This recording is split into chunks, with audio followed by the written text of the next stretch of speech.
people watch the Iowa-Wisconsin game and say it's a bad football game or it's an ugly football game. I think it's a beautiful defensive football game.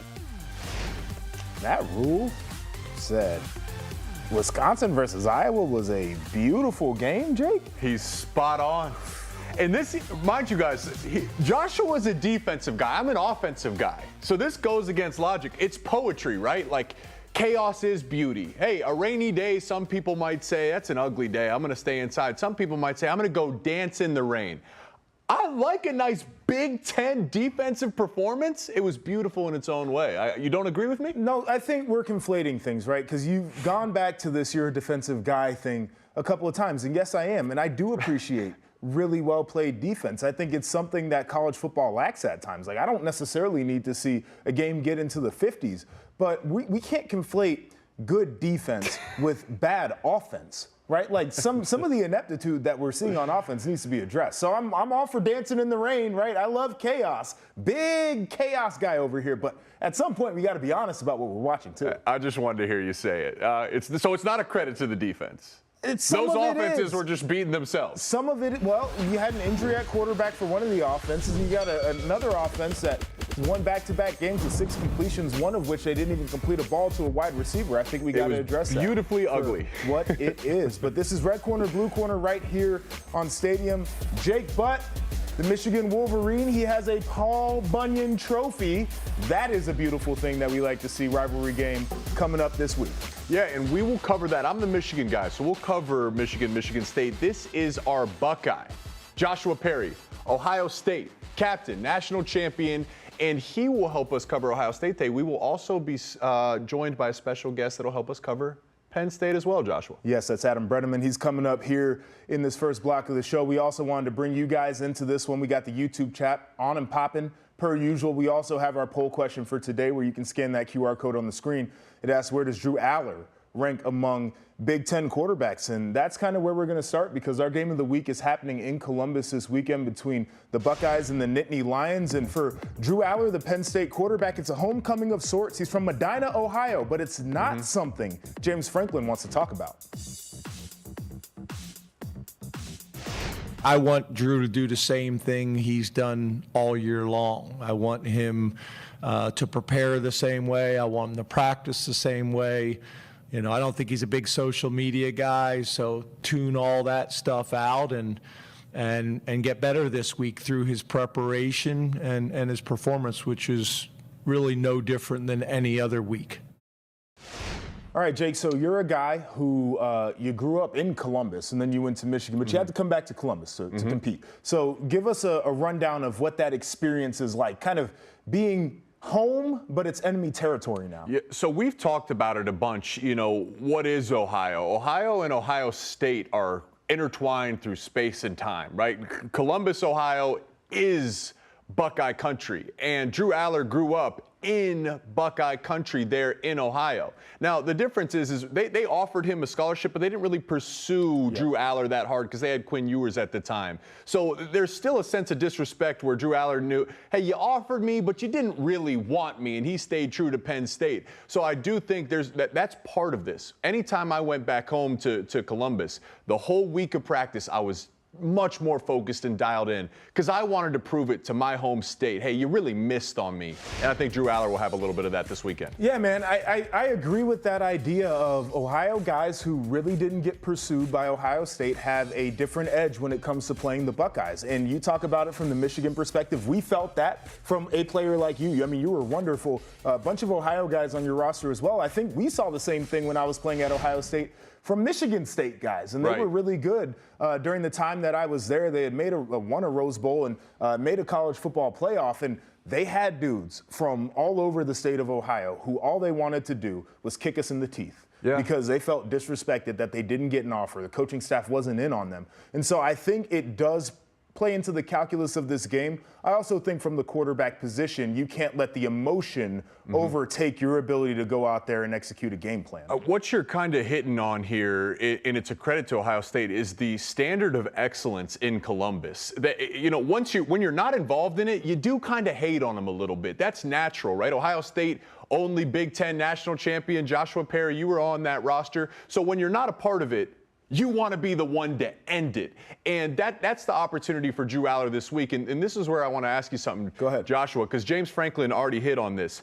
What does Penn State need from Drew Aller in the matchup this weekend? Well, I think they need what he's done a lot of this year, and it starts with protecting the football, right? He's done a really good job of not giving the football away. You mentioned how he keeps that offense on schedule. He is a guy who has no problem checking the ball down. And I think that's good, especially from a young quarterback, to say that I'm going to take the wise play, take the profit, instead of trying to make something happen. But there is an idea to me that against the Ohio State defense that is much improved in the secondary that I think can cover some of the Penn State weapons, that he will have to get a little bit of that. Why? Make them regret why they didn't recruit him. You have to spin the ball in such a way that Ohio State says, damn, Kyle McCord isn't doing that right now, and we wish we had Drew Aller instead. You're spot on. This game, he doesn't have to do anything out of the norm. He can still play his game, and the biggest key to that stat line was 0 interceptions. You don't want to give the ball back to Ohio State. They're historically explosive on offense. But I will say this, the same will be asked of McCord, but guess what? In that Notre Dame game, it wasn't a sexy, explosive game. No. But when they needed him most, on that final drive, he showed up. There will be 1 or 2 drives in this game where they need Drew Aller to take some shots, and they'll need him to show up and be accurate. That's what I'm most excited to see. Yeah, it's going to be a really fun battle here, I think, because you have 2 quarterbacks who are inexperienced, but 2 guys that I think could really make a legacy in this game.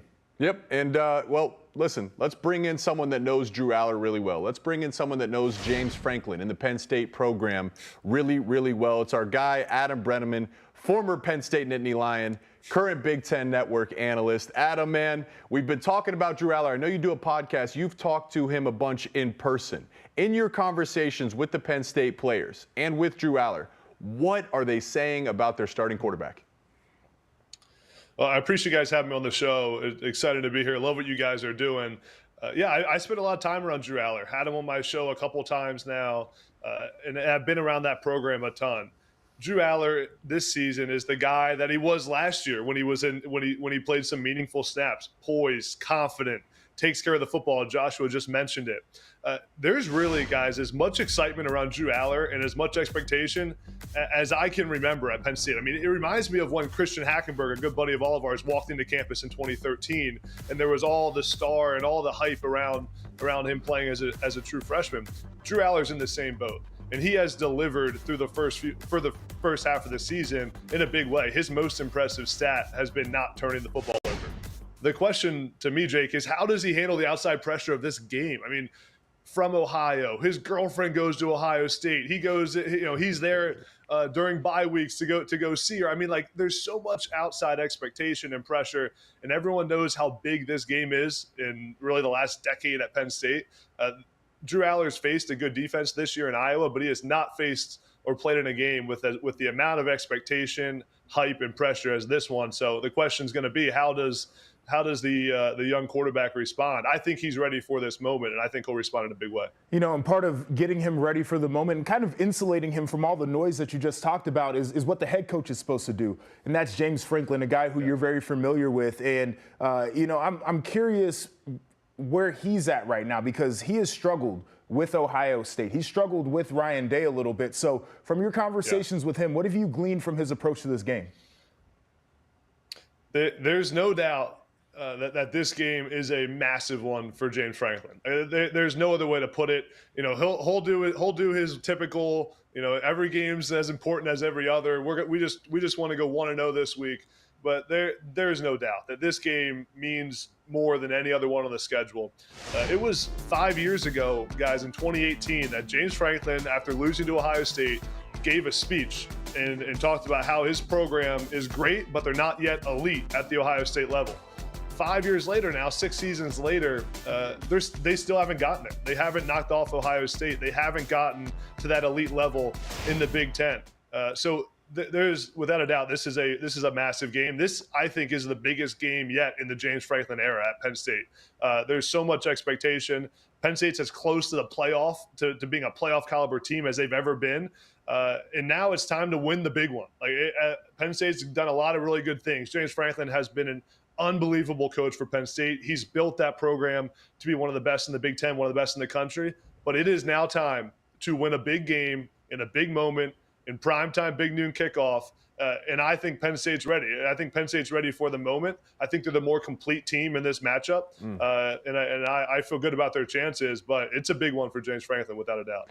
Adam, it reminds me of Jim Harbaugh a few years ago. As successful as he's been, he still hadn't had that big win over his rival. And once he got that off his back, the program accelerated. I agree. This is a big opportunity for James Franklin. Okay, this is all the chaos here in the East. There's some chaos in the West, particularly within the roster of the Iowa Hawkeyes. You and I do a tight end of the week on social media, the Button Brenneman tight end of the week.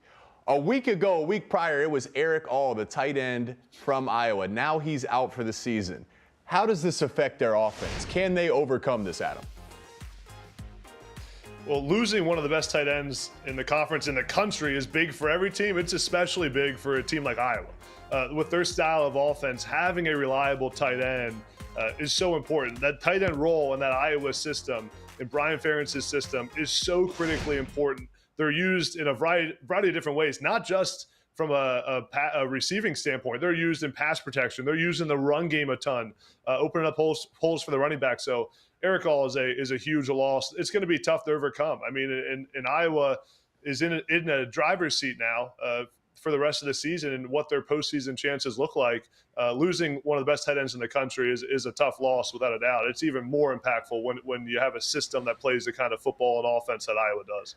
All right, so you mentioned the Iowa offense. They are abysmal, ranked in the 130s nationally, but their defense has been really good, right? This is a unit that goes out there and keeps giving that team chances. They play great on the special team side of it. So as a Big Ten guy, I got to ask you, what do you make of Iowa's season so far?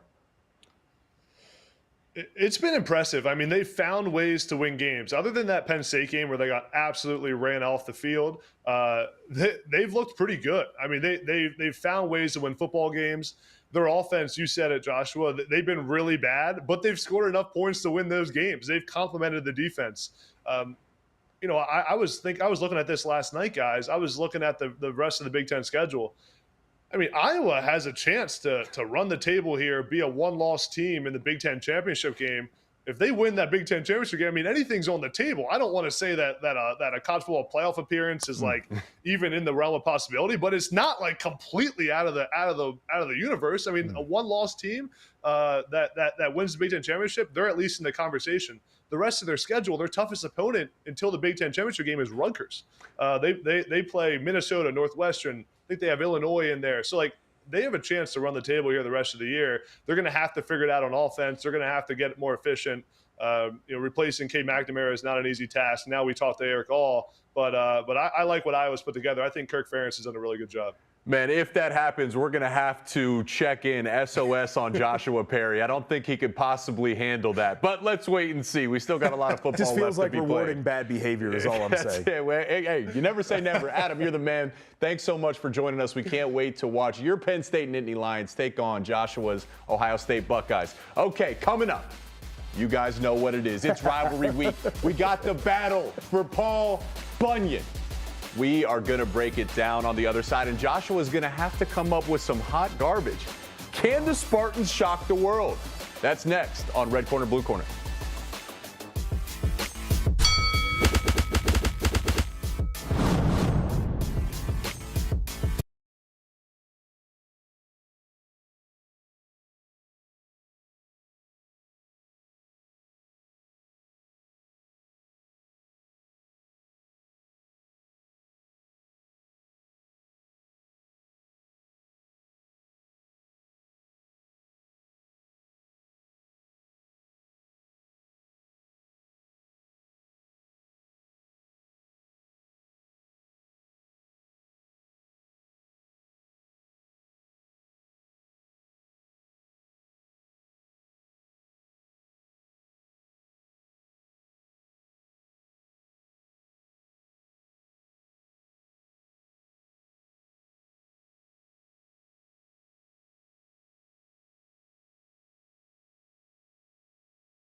All right, welcome back. Red corner, blue corner. As promised, we're breaking down a big rivalry game, Michigan State. On paper, this really should be no context, but if history tells us anything, Joshua, literally anything can happen in these rivalry matchups between Michigan State and Michigan. So, despite Jim Harbaugh's recent hot streak, the Spartans have taken 2 of the last 3 meetings. Joshua, you're the master of this. You're the master of the bad faith argument. Yes, I am. Give me any reason why you think the Spartans can pull off the upset. I got 3 of them, and this was the biggest challenge I've ever had in my life. Even though I do embrace the bad faith argument, this one doesn't have to be close. Okay, first argument, Michigan State has been saving it. Right? Like, I really think that they've gone out there and said, listen, we could sneak up on Michigan. Not going to be good this year. We could really sneak up on Michigan and go ahead and pull out some stuff they've never seen before and steal a win away from this team. Maybe we are a good team that has been masquerading as a bad team, and Michigan has struggled with good Michigan State teams. So they've just been saving it, and they wanted to sneak up on the Wolverines. They can't be saving just it. They need to be saving a bunch of things to even have a chance. They're going to need a whole different team to take the field. Whoa, he has trouble with the snap. That's great right there. You can't save that. Okay, all right. Number 2, quarterback run. Actually really tough to defend. And Caden Hauser is a guy who is a quarterback run guy. So maybe Michigan they have some issues on defense. They can't get the numbers together. Maybe you make a couple guys miss in the open field and they're able to run up some points that were unexpected against the Wolverines. Is he running forward or is he running backwards and running away from the Michigan D-line in the pass rush? That's the question I'm curious to find out this weekend. Running forward in this scenario if we're doing the bad faith thing. I mean, you know, We'll see. Wow, they are killing you right now. Yeah. Hey, wow. So what's up with this? Yeah, this is 2015. We're bringing this one back. All right. We're bringing this one back. 2015 was a bad year for me. It was a bad year against Michigan State as well. Okay, final one. J.J. McCarthy at night. So let's go back to last year in the semifinal game. J.J. McCarthy did not have his best stuff at night. Threw 2 interceptions in that game. This year against Bowling Green at night, threw 3 interceptions in that game. So it's a twofold thing. Is number 1, maybe going on the road, can J.J. McCarthy maybe get rattled? He had a fumble in Spartan Stadium in 2021. That was a big play in that game. But number 2, maybe we get a little night game J.J. McCarthy, if that even is a thing, and he gives the ball up to Michigan State a couple times. I will say he had a better game against Minnesota. So he did take a step in the right direction. But 2 of the last 3 have not been great. I don't think we even get to this point. I don't think Michigan State has a chance to stop the Michigan run game. So let's say these three things happen. Is that a guarantee the Spartans win? Hell no. Absolutely not. This is the wild part. And so what's going to happen is this graphic is probably going to end up on social media somewhere. People are not going to read this bad faith arguments thing, and they're going to think I'm being serious, and I'll lose credibility as an analyst. But understand, I don't think Michigan State has a chance in this one. Hey, no engagement's bad engagement, right? Isn't that what they say? No press is bad press. No engagement's bad engagement. I like it. Listen, if it happens, we'll credit Joshua Perry for calling it out early. All right, so while Michigan State flounders without a permanent head coach, Joshua, Northwestern sits at 3-3 with a shot of making a bowl game this year. Yes, I said that correct. Northwestern may be making a bowl game. And it all starts with Nebraska this week, who's also sitting at 3-3. But they closed the season out against Purdue and Illinois. Joshua, let's start with Northwestern. What do you make of their season so far? It's been a surprise to me, and I've said this publicly before, and I'll say it once again. Braun deserves a ton of credit for the job that he's done as the interim head coach at Northwestern. If I were a player in that locker room, I would have checked out before training camp even started. Yeah. I don't know if I would have been able to be in the right mental space because the roster is not necessarily great. And now all of a sudden we're going through turmoil as a program. But he's put it together. I think that he's shown flashes for his team offensively, defensively, certainly not a great product. But I don't think it's out of the realm of possibility that they could win 3, right? Nebraska's a matchup opponent. Purdue and Illinois, same thing. Like, it could happen. Anything could happen in the West. We do know that to be true. And I think Braun, there should be serious conversations about him becoming the permanent head coach because as we talk about expectations, when you exceed expectations, that's a win. Even if the win total isn't double digits, they have really impressed. No one would have blamed him if they threw in the towel throughout the year. They have not done that at all. No, I wouldn't have blamed them. Certainly wouldn't have. But it's good to see them fighting here. And honestly, I would love to see them make a bowl game this year because the guys in that locker room deserve it for fighting the way that they have. But we're going to take our final break right here on Red Corner, Blue Corner. On the other side, you already know what time it is. It's time for the Conference Clash, and we might or might not have a little fan mail from T-Bob's cousin. So come check that out on the other side.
We are back on Red Corner, Blue Corner with the little Conference Clash for you. Joining us right now, T-Bob Hebert and SEC Mike from Rivals Down South. Fellas, how are we feeling today?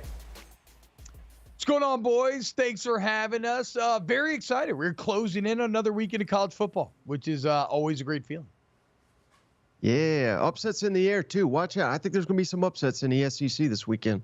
Ooh, some upsets in the air. Spoken like a man whose favorite school is going to Tuscaloosa. I certainly hope you're right, Mike. There we go. We will see. That's where that comes from. All right, guys. So I've been told we have some fan mail today. So our guy, Evan, what's your question? Hi, Stadium team. My name is Evan. I'm from South Florida and a big Ohio State fan. My question to you guys is, if there are 5 undefeated conference champions at the end of the year, who gets in and who gets left out? In my opinion, I think that the Big Ten with the quality wins and the quality teams that are in there, and the Pac-12 make it in, and the other 3 could be on the fence. I'd like to hear your guys' input, though. All right, Evan, that was a good question there. I'd like to start off with this one is I tend to agree on the fact that a Pac-12 champ unbeaten and a Big Ten champ unbeaten get in. It's also really hard for me to believe that they would leave the SEC champ out unbeaten, even if people think that the conference might be a little bit down or whatever the case is this year. SEC has shown up, right? They've shown up in the postseason. They have a great track record, and I have a belief that the committee does not like to be embarrassed. So now we're between the ACC and the Big 12. Do you take one of the big brands, more than likely the Oklahoma situation that's going on there? Do you give them a shot in there? Or are we looking at maybe a Florida State? Do we trust them? The ACC is a better conference, I think. There's better competition there, but it's hard for me to believe that they wouldn't give Oklahoma the nod. See, but this is what I'm curious about because the committee's been high on Florida State, Sure. right? And I feel like what we've learned is they don't like to move people down unless given a reason to do that. So let's just say Florida State keeps winning and they win out. There's enough of an argument for every reason you just said, Joshua, that the ACC is a bit stronger maybe than the Big 12. And it's hard for me to imagine that they move Florida State down if they continue to win the rest of the season. Guys, what do you think? Ooh, but college football, I mean, they love brands, though, right? And Oklahoma is one of the most iconic, legendary programs in college football history. You're going to have the win over Texas. I mean, there is no doubt Florida State will have the better resume. But I question something as subjective as the College Football Playoff Committee when it comes to being like, well, they clearly deserve to be there when you have a juicy Oklahoma sitting right there in front of you. What do you think, Mike?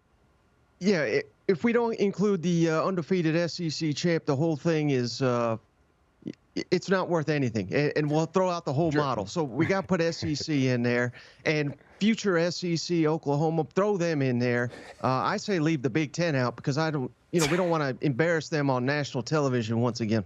Well, I personally have never been embarrassed in my experience playing in the college football playoff where we beat Alabama and then we both raised Oregon. So that's all I'm saying. Whoa. Hold on now, Joshua. Hold on now. Times have changed.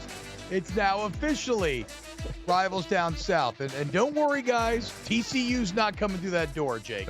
Not this year. So y'all should be just fine come playoff time. All right, boys, look. Here on Rivals Down South, we like to do a little segment called Would You Rather Wednesday. And remember, if you want to get your answers in the chat, youtube.com/Watch Stadium, you always can. And today we're going to do a little Big Ten version of Would You Rather, and you have to answer. So we'll start here. Michigan State. I know these two teams hate each other. Jake, would you rather win the game and get beat up, like outside the stadium, like physically beat up outside the stadium, or lose the game and win a fight outside the stadium? Winning is all that matters in this one. There's no, you don't, because if you lose, it's not just, really you have to deal with listening to Michigan State fans for an entire year, for your entire life, effectively. So this answer is quite simple for me. I prioritize winning in any way, shape, or form when it comes to playing Michigan State. Yeah, look, man, there's no shame in getting your ass beat, right? I mean, that is what it is. Not on the field. I mean, outside the field. Like, a fight's a fight. Whatever. You lose them sometimes. Anything for the team. I think I'm inclined to agree. Okay, next on the list, Joshua, would you rather watch Iowa football or mow your lawn? So it's really interesting. I don't currently have a lawn. I live in a high rise in the city. When I did have a lawn, it was one of the things that I absolutely hated to do. I did not mow my own grass at some soft, cake-eating suburban stuff. I would rather watch Iowa football. As big of a pain as it has been for me this year, I'm also a sicko. And I cannot get enough of the sport of college football. The idea that people are creating narratives that there is a playoff path for a team who is dead last in FBS in offense, that's why I'm here. So, of course, I'm watching it. Yeah, I mean, at this point to me, go ahead, Mike. Shout out your former coach. I'd rather eat the lawn than watch Iowa football. Come on now. Now, hold on now, Mike. Hold on, though, because let's be clear. At this point to me, Iowa is a bit like modern art. Like when someone just draws a square and they sell it for $1 million.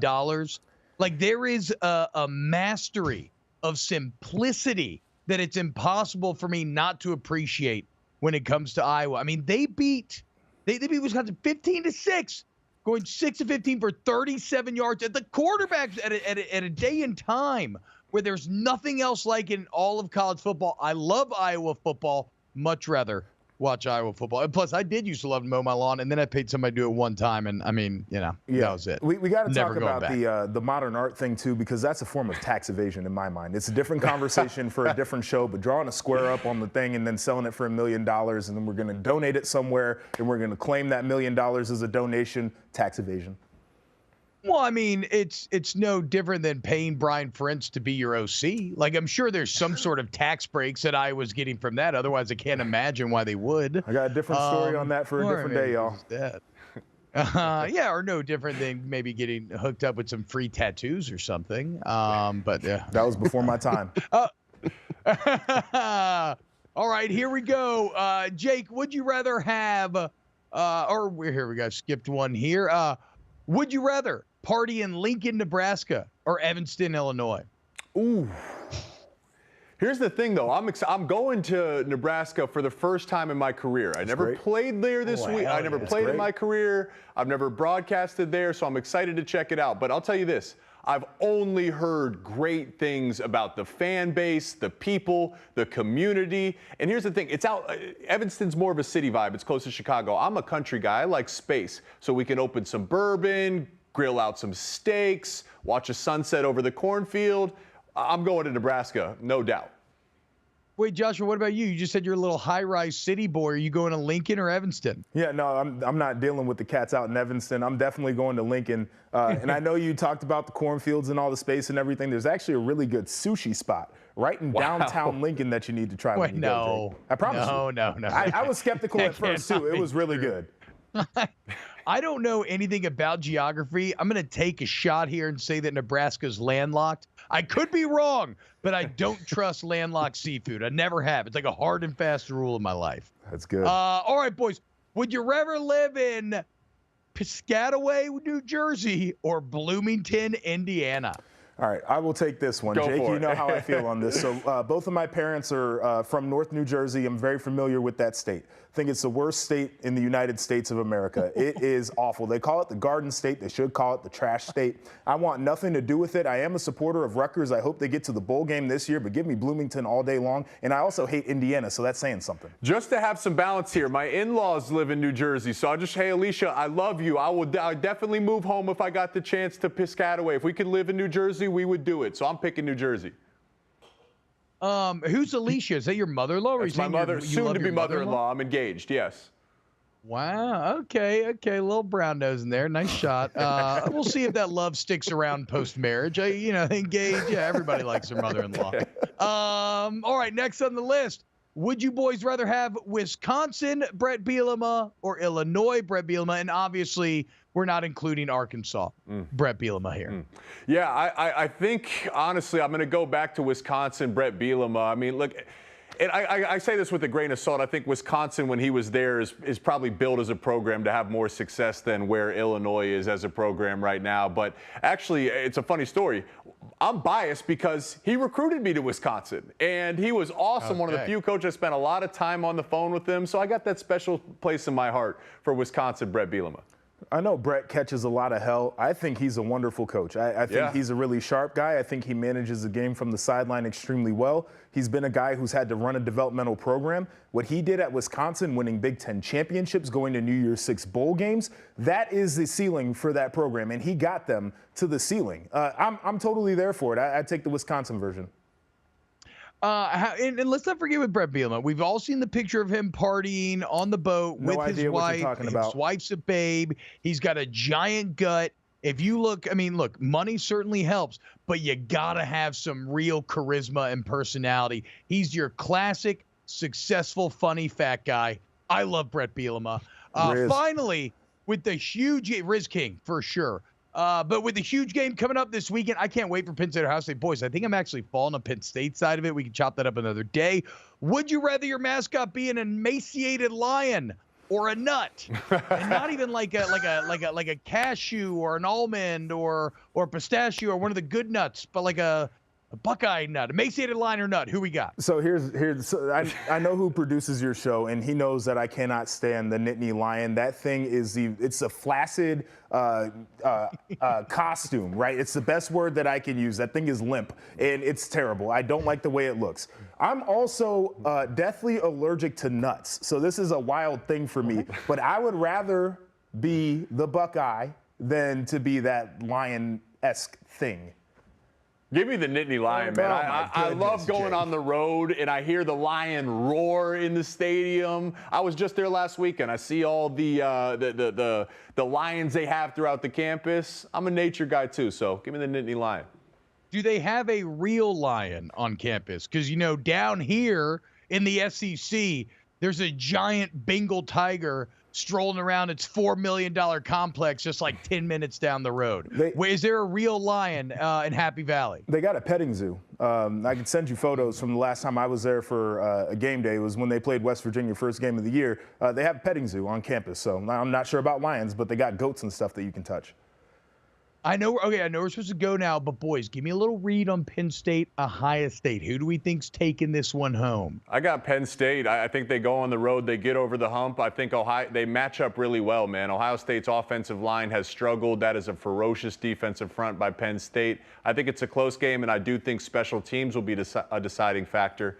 Penn State special teams are better than the Buckeyes. I got Penn State winning. Yeah, I think Penn State's kept the governor on Drew Aller this year. And the one thing for Kyle McCord maybe not being the same caliber of quarterback, they've pushed it down the football field. I think that'll play a difference. A young quarterback who's emotional going back to his home state of Ohio, and Drew Aller makes a difference. And I think the home environment gives Ohio State the slight edge there.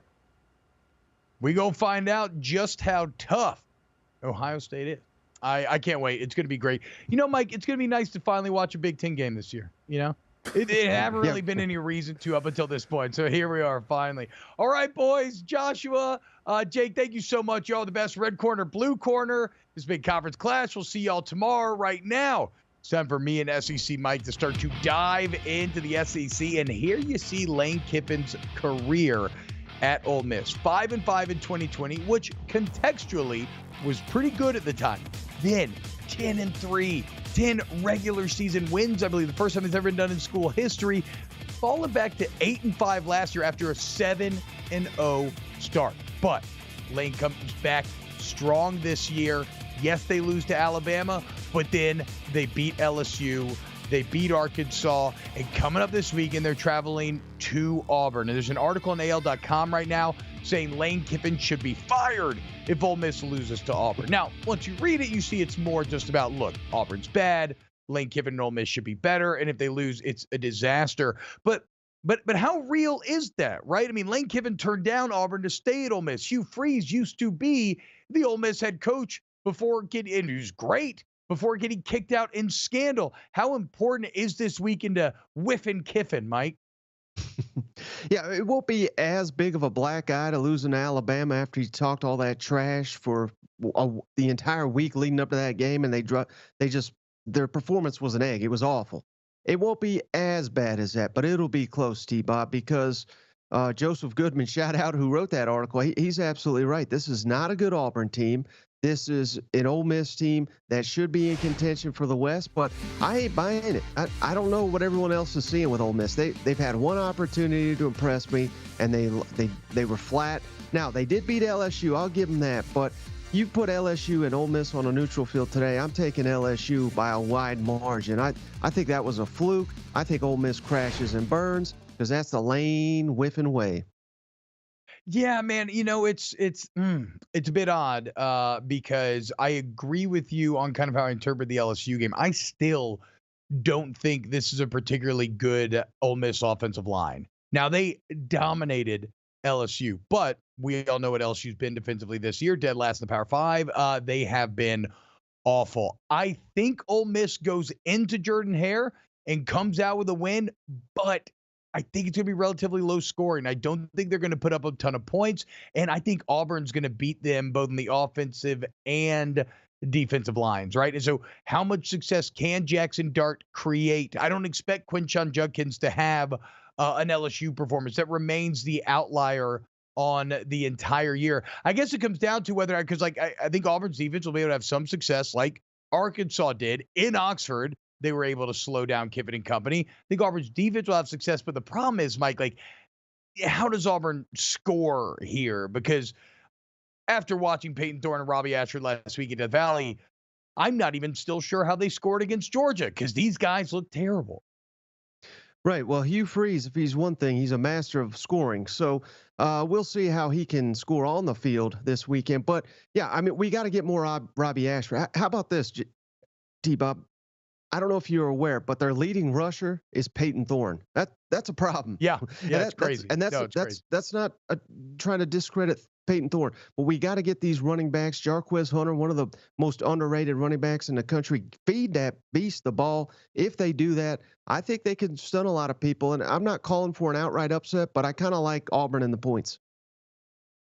Yeah, I guess, look, I'll just say Lane needs this one because he turned down Auburn. Auburn is objectively a better job than Ole Miss. He turned it down to stay at Ole Miss. He thought he would be celebrating for it. He wasn't really. In fact, people kind of got upset with him about it. He got a little frustrated about it. And so if you lose to Auburn when they're going to be at their weakest, because Hugh Freeze is going to have Auburn rolling. If you're going to lose when they're their weakest, well then, I mean, what does that bode for the future? Also, Ole Miss has to avoid a second half collapse. All right, speaking of frustration boiling over, coming up next here, Rivals Down South, Shane Beamer had his own problems with his temper following the Gamecocks' brutal loss on Saturday to Florida, and we'll discuss which SEC fan bases deserve to be pissed off. Coming up here on Rivals.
Hey, what's going on, y'all? Welcome back here to Rivals Down South, the Watch Stadium.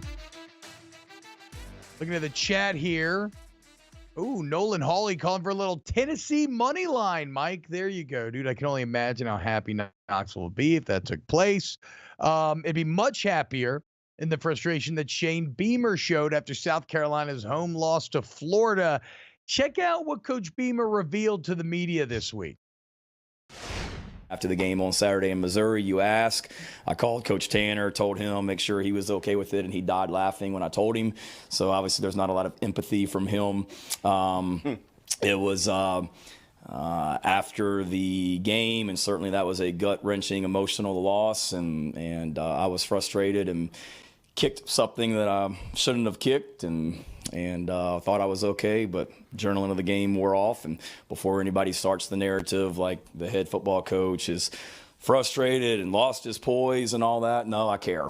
And I care about these kids, and I was really upset on Saturday night because I didn't do enough to help them get over the hump and win the football game. So don't think I have to have surgery, but there is a broken bone in my foot. It hurts like you know what, but, you know, I've got to show toughness and fight through it. Now I'll say this, Coach Beamer. Look, I don't mind at all, but you did lose your poise. But that's okay. Like, South Carolina doesn't need some stoic, boring coach. South Carolina's been trash for years. They at least need someone who cares enough to break his foot kicking something. Let's look at some of the other righteous anger that can be expressed in the SEC, Mike. And when for me, it starts and ends with Texas A&M. Now, we'll get some other schools, but Texas A&M, when you want to talk about the consistent high level of expectation entering the season, top 10 last year, finished 5-7.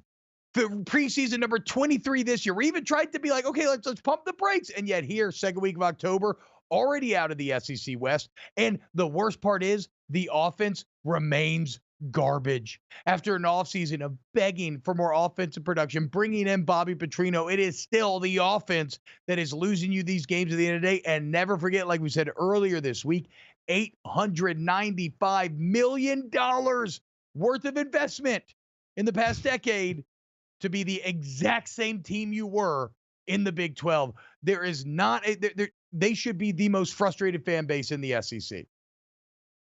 Right, and if you want to talk about kicking something, it's like Jimbo's just kicking those fans right in the nuts every fall that he's been there. I mean, it's been awful. I think you could say a lot of the same things about Arkansas, but a little bit different. The expectations are different, but losing game after game after game that you're competitive in, it's just a one gut punch after another. Arkansas, and same deal with Kentucky. You tease them with a big win over a Florida seemingly every year, and then you just crap the bed when it really matters against teams like Georgia and Tennessee. So some very disappointed fan bases in the SEC. I want to get to Kentucky in a second because I think there's a lot to explore there. And that would be second on this list to A&M to me. But here's the deal with Arkansas, Mike. Like, yes. Okay, when I look at it, what game did they lose that they should have won? BYU, right? But outside of that, what is the expectation at Arkansas? It's been a long time since we've seen them be relevant. And in the current modern landscape, it kind of feels harder and harder for them to be relevant. So, like, yeah, you want to move on from Pittman, try something new. I don't blame you. But again, like, is your next coach going to – they've played 4 top 20 S&P plus teams. Is your next coach going to make Arkansas win those games? And to your point, they're close, and maybe that's where the anger comes in. But, like, what's Arkansas's ceiling? Like, consistent 8-win team? Right, and I think that's why that's such a difficult job, T-Bob, because those fans' expectations are high. And I know we're getting away from the divisions, but right now you're at best maybe the 5th best roster, but I think more realistic, you're probably the 7th or 6th best roster in a 7-team division. Yet fans expect you to be 2nd or 3rd annually, and it's just not realistic with all the resources and the talent on the rest of the teams in that division. So, yeah, you're not going to get Urban Meyer or D.L. Sanders or somebody crazy like that to come down. What they're going to have to do is hire a coordinator that's never done it, a la Chad Morris. And that's the ultimate boomer bust. And I think Sam Pittman is significantly better than that. So I'd stick with them unless the wheels fell off here in the last month.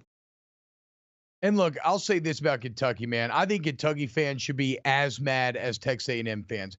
They're paying Mark Stoops to sell them a bill of goods, $8 million a year in and year out. You have a top NFL draft prospect at quarterback last year, a top running back in Chris Rodriguez, and you completely crap the bed. You finish 3-5. This year, it's the same old story. You bring back Liam Cohen, you get Devin Leary. Tell me how good the offensive line is, and you're crapping the bed all over again. They were up 14-0 against Mizzou, whooping their ass. They couldn't close it out. Here's my issue with them is all of Mark Stoops' positive headway that he makes is just for beating Florida. And Florida's not even good right now. He's not beating Urban Meyer, Florida. He's not beating Steve Spurrier, Florida. That man is trading on stolen valor, stolen Florida valor. He's not beating Florida in the past. He's beating Billy Napier, Florida. And that should not get you as $8 million a year. Bottom line, we'll be back with some happy thoughts next year on Rivals.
Welcome back to Rivals Down South. Let's chase all that bad with a little good. Now, as we talked about during the break, Mike, happy is hard to come by in the SEC.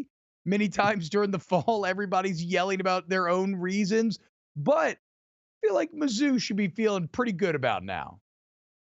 Yeah, absolutely. I mean, we had this coach fired. We had this quarterback, he can't play. They were booing him, T-Bob, about 3 weeks ago, going into the Kansas State game.